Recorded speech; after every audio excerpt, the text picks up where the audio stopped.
जीता है। डॉक्टर अब्दुल सलाम की फिजिक्स के शोबे में खिदमात के एतराफ़ में 1979 में उन्हें नोबेल इनाम से नवाजा गया था। डॉक्टर अब्दुल सलाम पाकिस्तान के न्यूक्लियर प्रोग्राम के रूहानी बानी भी माने जाते हैं। डॉक्टर अब्दुल सलाम का ताल्लुक अहमदी फ़िरक़े से था। जब 1974 में पाकिस्तान में अहमदी फ़िरक़े को गैर मुस्लिम करार दिया गया तो तभी से डॉक्टर अब्दुल सलाम की कोशिशों को नज़रअंदाज किया जाने लगा।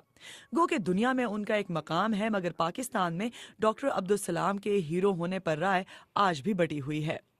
और तवक्को के मुताबिक सख्तगीर अहमदी मुखालिफ मजहबी गिरोह तहफ़्फ़ुज़ ख़त्म नबूवत ने डॉक्टर अब्दुल सलाम को पाकिस्तान मुखालिफ करार देते हुए हुकूमती फैसले की मुखालफत की है। तहम बेशतर माहिरीन के मुताबिक डॉक्टर अब्दुल सलाम की वफ़ात के 20 बरस बाद बिल आखिर हुकूमत उनकी कोशिशों को तस्लीम कर रही है।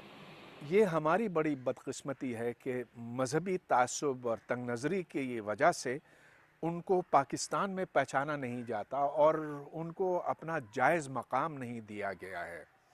अब हमें ये तो नहीं देखना चाहिए कि एक साइंसदान की नस्ल क्या है या उसका मज़हब क्या है या फ़िरका क्या है। डॉक्टर अब्दुल सलाम की ख्वाहिश के मुताबिक उनकी वफ़ात के बाद उन्हें यहाँ रब्वा में दफनाया गया। इंतज़ामिया के हुक्म के बाद उनके कतबे से मुसलमान का लफ्ज़ हटा दिया गया।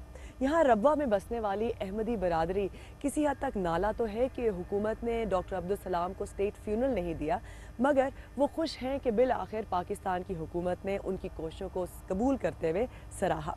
लेकिन उन्हें यह खदशा भी है कि चंद मजहबी गिरोहों के दबाव में आकर हुकूमत अपना फैसला वापस न ले ले। इरम अब्बासी, BBC न्यूज़, चनाब नगर।